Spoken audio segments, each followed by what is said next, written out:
Sinuspende ang operasyon ng isang peryahan sa Pangasinan matapos magkaberya ang isa sa mga ride nito. 12 ang sugatan sa insidente.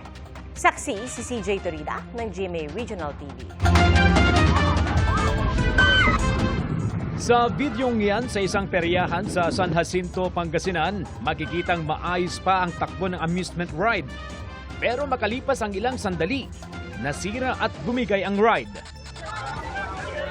Ang mga sumakay sa ride, nakita na lamang na nakahiga sa sahig. Rumisponde agad ang mga pulis.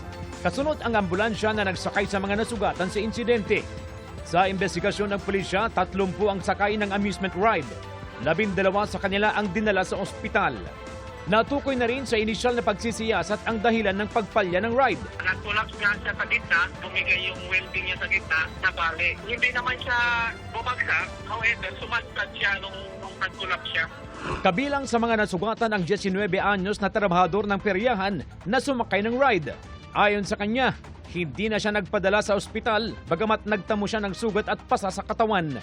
Hindi raw niya naisip na masisira ang amusement ride dahil lagi naman daw itong dumaraan sa inspeksyon bago ang operasyon. Nung pangalawa po, pababa po, saka po siya nasira. Naano po sa gitna, talagang nasadya po. Nadaganan po yung mga bata dito sa bandang gitna. Isa rin sa mga sugatan ang 11 anyos na anak ni Aling Jessa na kasama sa mga dinala sa ospital. May panawagan siya sa may-ari ng peryahan. Masakit daw dito niya, madam. Naipit daw kasi sila sa yung nila dito, chest nila dito. Siyempre may nararamdaman sila, madam. Gusto namin sana sagutin yung mga opo, madam.